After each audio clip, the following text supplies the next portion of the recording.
Rahman novel जाने इश्क किस्म 42 राइटर आरेज शाह। मेरी डायरी किधर है शनावर शाह, जवाब दे मुझे। वो बहुत ख़तरनाक अंदाज में उससे पूछ रही थी। मेरा किसी डायरी से कोई लेना देना नहीं और ना ही मैं तुम्हारा जवाब दूँ। बड़े मज़े से उसे चिढ़ाते हुए बोला था, आप जवाब दे नहीं, आप चोर हैं। आपने मेरी डायरी चुराई है, वो भी वो डायरी जो मैंने बचपन में लिखी थी।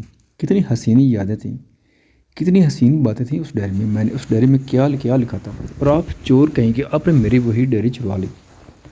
वो बहुत खतरनाक इरादों से उसे गोरी थी, जबकि उसकी छोटी सी नाक पर इतना गुस्सा देख उसे बहुत मज़ा आ रहा था। शर्म आनी चाहिए तुम्हें अपने मिजाजी खुदा को चोर कहकर पुकार रही हो। खैर मुझे फ़र्क तो नहीं पड़ता, लेकिन क्या तुम्हें सच में नहीं पता वो डायरी मेरे पास कैसे आई? कलबन वो शायद तुमने मुझे पिंक कलर का कवर चढ़ाने के लिए किसी ज़माने में खुद दी थी। उसके साथ ये कहकर उसे पढ़ाना नहीं, क्योंकि तुमने इसमें अपनी बहुत ही ज़्यादा पर्सनल बातें लिखी हुई। लेकिन वो क्या है ना कि शनावर शाह किसी का पाबंद नहीं, इसलिए मैंने तुम्हारी कसम बिल्कुल सीरियस नहीं लिया था।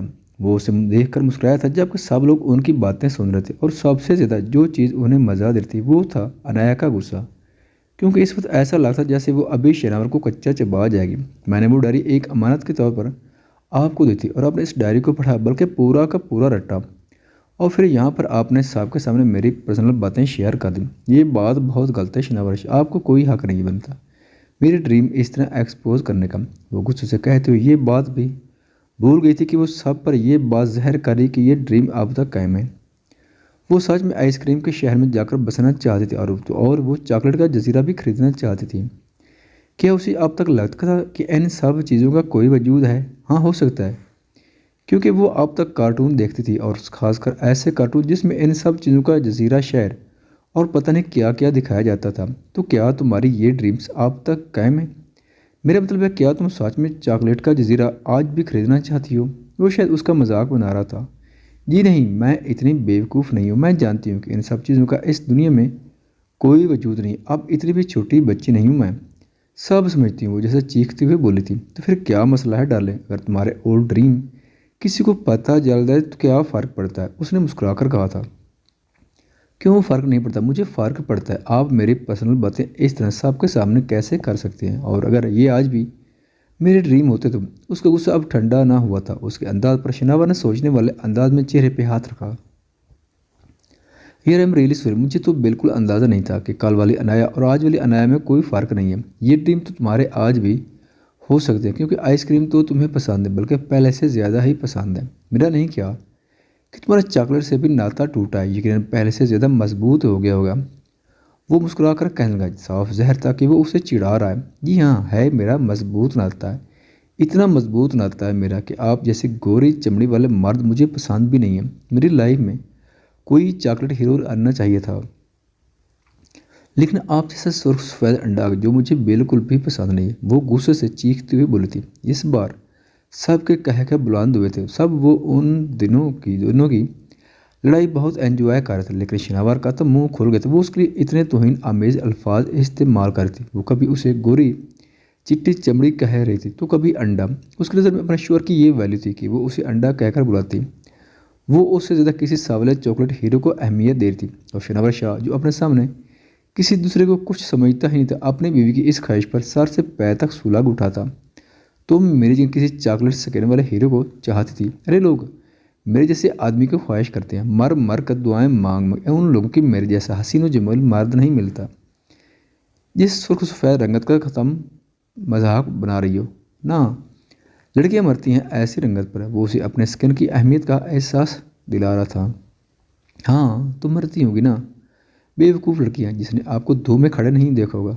2 मिनट धूप में खड़े जाओ तो चेहरा ट्रैफिक लाइट की तरह लाल बत्ती की तरह जलने लगता है। अगर किसी बात पर गुस्सा आ जाए तो सेब जैसी शक्ल निकाल लेते हैं। और बस इससे ज़्यादा मैं और लफ्ज़ बर्दाश्त नहीं कर सकता अपनी बुराई में। इससे पहले कि वो उसे मज़ीद मिसालें देती, शनावर के सब्र का पैमाना लबरेज हो गया। ये जो तुमने सब कुछ बोला है ना, सिर्फ मुझे नहीं बोला, हम सबको बोला है, क्योंकि हम सब की स्किन एक जैसी है। तुम्हें शर्म नहीं आई इतने लोगों को जिनको तुम अपना भाई कहते हो, अपने भाइयों के खिलाफ ऐसे कह रही हो? तुम उनकी स्किन की तौहीन कर रही हो। शनावर साहब ने मैंने शनावर साहब, मैंने आपका नाम लिया, इसने दांतों की नुमाइश करते हुए कहा, जिसका साफ मतलब था कि वो सब अल्फाज सिर्फ उसी की शान में कसीदे पेश करने के लिए कहे गए, न कि किसी और के बारे में। उसने कुछ कहने की कोशिश की है कि अब्दुल्ला बोला, अनाया ने ये हमारे लिए ये सब कुछ नहीं बोला, ये सब कुछ आपके लिए। अनाया हमारी बहन है, वो हमारे बारे में ऐसा सोच भी नहीं सकती। अब्दुल्ला ने भी उसे चिढ़ाते हुए दांतों की नुमाइश करते हुए कहा था। शिनावर ने उसे घूरा, मैं अपनी बेइज्जती करवाने के लिए यहाँ नहीं आया, मैं जा रहा हूँ, यहाँ से बहुत हो गया। इस बेहतर के मैं गाड़ी में रात गुजार लूँ। वहाँ से उठकर कमरे से निकल गया था, जिस पर अनाया ने दोनों हाथों से उसे बाय बाय किया था। अरे शिनावर भाई चले गया, कितना गुस्सा हो गया ना। अनाया तुम्हें ऐसा नहीं कहना चाहिए था। अनायाश को बहुत बुरा लगा था इस तरह किसी का कमरे से चले जाना। वो सब कितना एंजॉय कर रहे थे। बड़ा दर्द जाग रहा है भाई का सीने में, फिक्र मत करो, थोड़ी देर में वो वापस आ जाएगा। इसने अनायाश को घूरते हुए उस अंदाज में कहा था जैसे बचपन का याराना हो। लेकिन हकीकत तो ये थी कि वो इससे पहले कभी ठीक से दूसरे से मिली भी नहीं थी। यार तुम्हें अपने शौहर से इस तरह से बात नहीं करनी चाहिए। उनको बहुत बुरा लगा। अनायाश ने एक बार फिर से शिनावर की साइड ली थी। भाई आपकी बीवी मुझे गुस्सा दिला रही। अब उसने मुकर्रश से शिकायत लगाई थी। अनायाश जान तुम छोड़ो इन सब बातों को, ये इनका रोज़ का मामूल है। मुकर्रश उसे देखते हुए कहा, रोज़ का मामूल से क्या मतलब है आपका?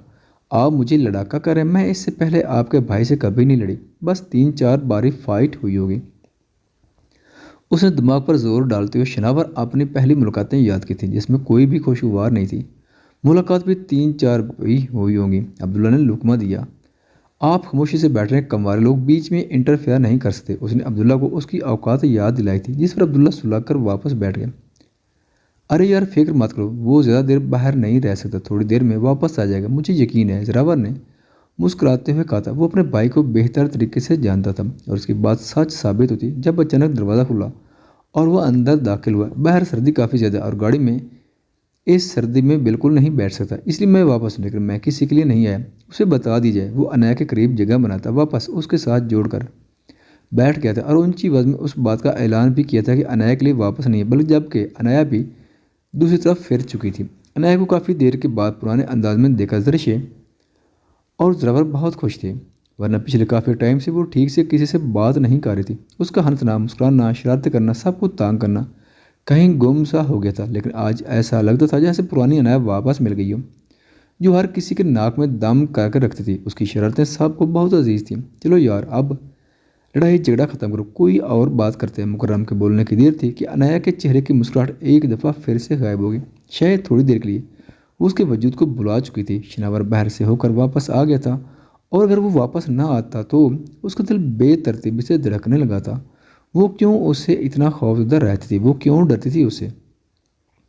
क्या वो सच में डरती थी उससे? वो अंधेरा उसे भूलता नहीं था। वो थप्पड़ आज भी वही तकलीफ देते थे। यहाँ कोई लड़ाई झगड़ा नहीं हो रहा मुकर्रम, हम तो सिर्फ मौज मस्ती कर रहे हैं। शिनावर ने उसे देखा था, जिसके चेहरे पर अचानक वैरानी आ गई थी और फिर मुस्कुराकर उसे अपने करीब कर दिया। उसके चेहरे पर किसी तरह की कोई नाराज़गी नहीं थी। वो उसे तंग कर रहा था, सबको उस बात का अंदाज़ा था। लेकिन मुकर्रम के बोलने के बाद अनाया के चेहरे पर फिर से खामोशी छा गई। उसके बाद उसने कोई बात नहीं की थी। आहिस्ता आहिस्ता अंधेरा रोशनी में नहाने लगा। हर तरफ रोशनी छा गई थी, बारिश रुक चुकी थी और शायद काफ़ी हद तक रास्ते का मसला भी हल कर दिया गया था। वो तो खुदा का लाख लाख शुक्र था कि ड्राइवर ने किसी तरह मैनेजर से कहकर घर फ़ोन करके दादा जान को बता दिया था वो सब एक साथ, और ये भी बता दिया था कि जरशे भी उसके साथ ही है, इसलिए जाफिर खान परेशान ना हो। सब एक साथ हैं, कोई मसला नहीं होगा, वो जल्द ही घर पहुंच जाएंगे।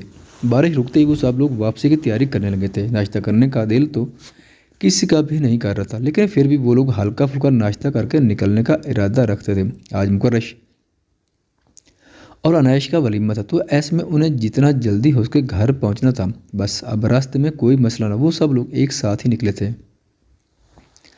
जरावर ने अनाया से कहा था कि वो उसके साथ जाए और रोशे शिनावर के साथ जाए, लेकिन फिर बाद में थोड़ी देर के बाद उसने खुद इनकार कर दिया। शायद शिनावर ने उससे कुछ कहा था, यकीनन उसने ही कहा था कि वो अनाया के साथ जाना चाहता था। वो घर से थोड़े फासले पर अपना पार्टनर चेंज कर लेंगे, लेकिन फ़िलहाल बेहतर है कि वो अपना सफ़र अपने अंदाज में गुजारे। जरावर को कोई मसला नहीं था और फिर रात को जिस तरह से शिनावर अनाया को प्रोटेक्ट कर रहा था उसे उसका अंदाज़ा बहुत ज़्यादा पसंद आया था। उसे पता था कि वो हमेशा अनाया के साथ खड़ा रहेगा, हमेशा उसकी हिफाजत करेगा, उसे हर सर्द गर्म निगाह से बचा कर रखेगा। इसलिए उसने भी इनकार नहीं किया था। उसे वैसे भी क्या एतराज़ हो सकता था? वो तो दृश्य के साथ वक्त गुजारने के लिए खुद भी बहाने की तलाश में ही रहता था। तो ऐसे में उसे खुद मौका मिल रहा था तो वो इनकार क्यों करता। तकरीबन 9 बजे के करीब वो सब लोग वापस घर पहुंच चुके थे। सबकी घड़ियां आगे पीछे थी। जबकि शिनावर और जनावर देर से पहुंचे थे, मगर पहुंचे तो हवेली को दुल्हन की तरह तैयार किया गया था। शायद कल शाम से तैयारियां चल रही थीं जो अब तक एंड तक ना पहुंची थी। पहले तो दादा जान ने उनकी क्लास ली थी क्योंकि बारिश करीबन 5 बजे के करीब शुरू हुई थी। वो लोग पहले ही क्यों नहीं घर के लिए निकले, जबकि दादा जान ने उन सबको डेडलाइन 5 बजे की दी थी। उन लोगों ने इतनी मुश्किल से सब कुछ किया था। क्या तो सब कुछ नौकरों नहीं था, वो जानते थे, लेकिन फिर उन्हें डांटना भी तो था और बड़े होने का रोब भी तो जमाना था। इसलिए दादा जान के साथ साथ उनके तीनों बेटे भी कमरे में उनकी अच्छी खासी इज्जत अफजाई कर चुके थे। लेकिन वो लोग इतना शानदार वक्त गुजार कर रहे थे कि दादा जान के सारे अल्फाज एक कान से लेते हुए दूसरे से निकाल चुके थे। आप लोगों को ना पता नहीं क्या होता है, कभी कभार थोड़ा बहुत अगर काम कर भी लिया तो क्या होगा। आपकी सारी जिम्मेदारी आप लोगों ने हम पर डाली हुई है। ये आप लोग जो काम कर रहे हैं ना, इस तरह आप लोग वक्त से पहले बूढ़े हो जाएंगे। खैर शुक्र करें कि हम नहीं थे और हमारी घर मौजूदगी में आप लोगों को भी हाथ पैर हिलाने का मौका मिला। शिनावर बोलने पर आया तो फिर बोलता ही चला गया, जबकि सब उसे घूरते रहे थे। मुझे घूरे मत, हम कोई शौक से नहीं रहे, वहाँ मजबूरी थी। रास्ता बंद हो गया तो वरना हम सब लोग घर आ जाते और आप लोगों को कुछ भी नहीं करना पड़ता। तो आप लोगों ने वैसे भी कुछ ही नहीं है, सिर्फ नौकरों को हुक्म दिया, सारा काम उन बेचारों ने किया, वो भी आप लोगों ने अपने सार ले लिया और दादा जान के सामने नंबर बनाने के लिए आ गया। हम इतने भी बेवकूफ़ नहीं हैं, हमें पता है आप लोग कितना काम करते हैं।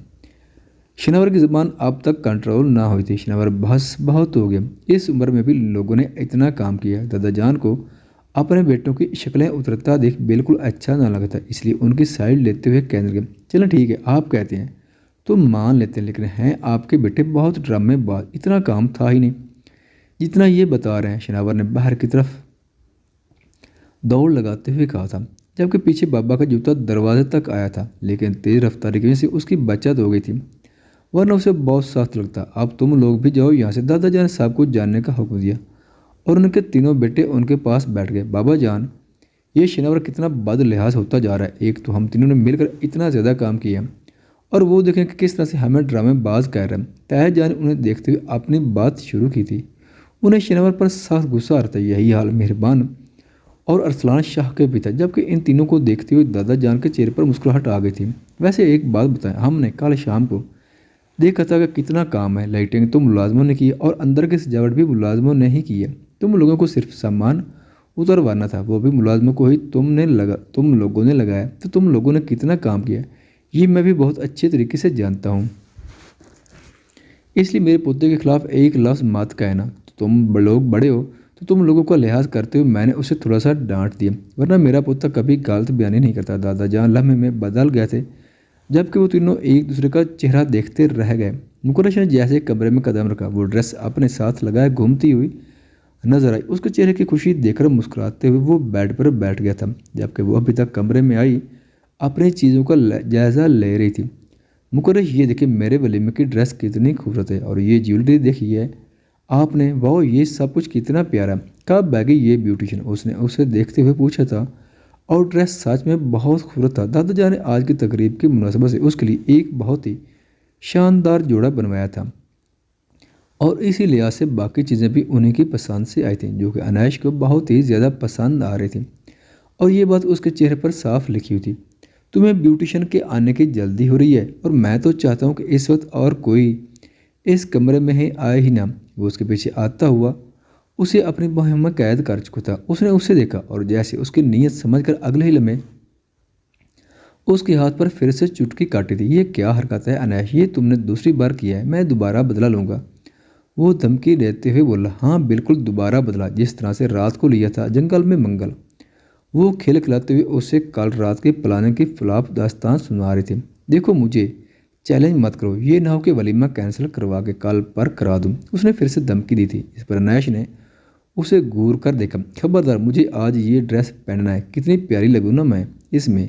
वो एक बार फिर से ड्रेस अपने साथ लगाते हुए बोली थी, जबकि उसे अपनी बाहों में कैद करता वो आईने के सामने खड़ा उसे देख रहा था। तुम कितनी प्यारी लगोगी, उसकी तारीफ तो मैं रात में ही करके बताऊंगा ना। उसके गाल पर आपने लाभ रखते हुए वो उसे आने वाले वक्त के बारे में बता रहा था। अनायास के चेहरे पर कितने ही रंग आए थे।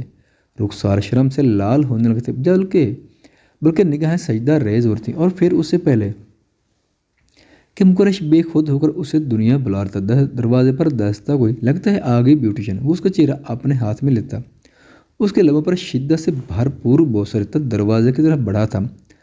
दरवाजे पर ब्यूटिशियन ही खड़ी थी, उसके साथ अनाया और जरशे भी थी, क्योंकि दादा जान ने बस थोड़ी देर पहले उन्हें बताया था कि सिर्फ मुकरश और अनायाश का वलीमा ही नहीं, बल्कि इन दोनों का निकाह भी आज ही होना है, जिसके लिए उन्हें काफ़ी जल्दबाजी में तैयारी करनी पड़ी थी। अनाया का कोई इरादा ना था शनावर के लाए हुए कपड़े पहनेगा, लेकिन जल्दबाजी उन्हीं में से एक जोड़ा निकालना पड़ा था, और उसने वही जोड़ा निकाला था जो शनावर शादी वाले दिन के लिए लाया था। वैसे तो उनका निकाह हो चुका है, लेकिन दादा जान उनका निकाह अपनी खुशी से एक बार फिर से करना चाहते थे, जिस पर किसी ने भी एतराज़ नहीं किया था।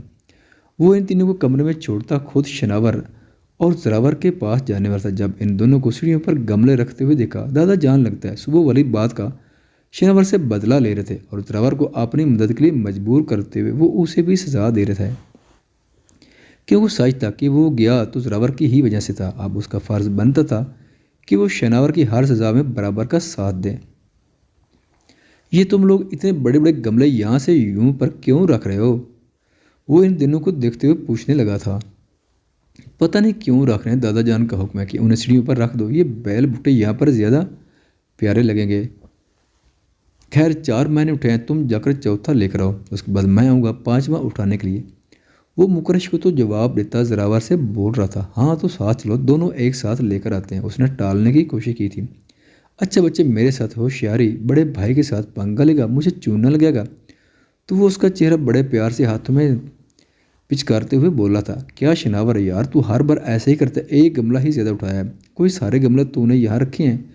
और ये मुलाजिम कहाँ मार गए? जब काम की ज़रूरत होती है तब ये लोग नज़र नहीं आते और फजूल में हर तरफ घूम रहे होते हैं। वो किसी मुलाजिम की तलाश में निगाहें दौड़ाता कहने लगा था। शायद दादा जान ने किसी भी मुलाजिम को उस तरफ आने से भी मना कर रखा था, लेकिन ये जुल्म था, होने वाले दूल्हा को कोई ऐसी सज़ा देता है। क्या दादा जान ने न जाने कौन से जुर्म का बदला ले रहे थे? 2 दिन के बाद उन लोगों को दूल्हा बनना था और यहाँ उनसे गमले उठवाकर मजदूरियाँ करवाई जा रही थी।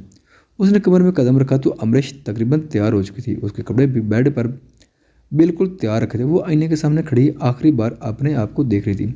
दिन ब दिन उसकी खूबसूरती बढ़ती जा रही थी। ममता का नूर उसके चेहरे से छलकने लगा था। मुकर्रम मैं मोटी तो नहीं लग रही ना? उसने उसे कमरे में दाखिल होते देखकर पूछा था। मुकर्रम ने मुस्कुराते हुए उसे सर से पैर तक देखा था। उसे मोटा तो नहीं कहा जा सकता, हाँ, लेकिन उसके चेहरे से अंदाज़ा लगाया जा सकता था कि वो कौन से मराहल से गुजर रही है, और वो भी शायद सिर्फ बड़ी उम्र की औरतें ही कर सकती थीं। तुम बिल्कुल मोटी नहीं लग रही, लेकिन मैं चाहता हूँ कि तुम जल्दी से मोटी हो। मैं तुम्हें बिल्कुल गोल मटोल गेंद की तरह देखना चाहता हूँ। वो उसके पास आता हुआ आहिस्ता से उसे अपनी बाहों में भरता मुस्कुरा कर कहने लगा, गोल मलोल गेंद की तरह। उसने हैरत से उसकी बात दोहराई थी। हाँ ठीक है, वैसे बहुत बार कह चुका हूँ कि उसे देखकर अभी तक उसे लगता ही नहीं कि वो माँ बनने वाली, जबकि पिछले 4 महीने से वो प्रेग्नेंट थी। अब तक उसमें जिस्मानी तब्दीली आनी चाहिए थी। वो अपनी तब्दीली को महसूस कर रही थी, लेकिन न जाने क्यों मुकर्रम को भी अभी तक इसमें किसी तरह की कोई तब्दीली महसूस ही नहीं हुई थी। हाँ मैं चाहता हूँ तुम बिल्कुल गोल मोल सी हो जाओ। मैं तुम्हें मोटो सी प्यारी सी देखना चाहता हूँ। तुम मोटो होकर कैसे लगो? वो अभी तक मुस्कुरा रहा था, जबकि उसके चेहरे से साफ ज़ाहिर था कि वो मजाक नहीं कर रहा, बल्कि इस बात को लेकर वो बिल्कुल सीरियस है। वो अपनी बीवी को मोटा देखना चाहता था। मुझे ऐसा लग रहा है जैसे इन पिछले 4 महीनों में मेरा 10 से 12 किलो वज़न बढ़ चुका है, लेकिन आपको महसूस ही नहीं होता। मुझे समझ नहीं आता क्या आप चाहते क्या हैं। और वैसे भी मैं बिल्कुल मोटी नहीं होना चाहती। बड़े सियाने कहते हैं कि जब औरत मोटी हो जाती है तब ईश्वर को उससे पहले जैसी मोहब्बत नहीं रहती। ईश्वर बदल जाता है, उसकी सोच, उसके हालात बदल जाते। मैं तो बिल्कुल भी मोटी नहीं होना चाहती। मैं नहीं चाहती कि आप ज़रा सा भी बदलें। वो उसे देखते हुए एक बार फिर से आईने में अपना जायज़ा लेने लगी। पता नहीं कौन से बेवकूफ़ ने ये फ़लसफ़ा जा रहा है। मैं तो इस बात को बिल्कुल नहीं मानता। शायद लोग हो जाते हैं चेंज, लेकिन वो लोग चेंज होते हैं जो अपनी बीवी से नहीं बल्कि उसके जिस्म से मोहब्बत करते हैं। मुझे तुमसे मोहब्बत है, तुम जैसे भी हो तुम मेरे लिए अजीज़ हो। मुझे इस बात से फ़र्क नहीं पड़ता कि तुम दिखने में कैसी हो। मुझे तुम्हारे दिल से मोहब्बत है, तुम्हारी रूह से मोहब्बत है। मैं तुम्हें चाहता हूँ अमरीश, तुमसे मेरे एहसासात, मेरे जज्बात जुड़े हैं। मेरी चाहत हो तुम, मेरी मोहब्बत हो तुम। उसे अपने सीने से लगाते हुए शिद्दत से भरपूर लहजे में अपनी मोहब्बत का इजहार कर रहा था, जबकि वो उसके सीने पर सर रख के मुस्कुराते हुए उसके अल्फाजों को सुन रही थी। ख़वातीनो हज़रात, चैनल पर आने का बहुत शुक्रिया। अगर वीडियो पसंद आए तो चैनल को सब्सक्राइब करें और साथ ही बेल के आइकन को लाजमी प्रेस करें ताकि आने वाली वीडियोस की अपडेट सबसे पहले आप तक पहुंच सकें। शुक्रिया।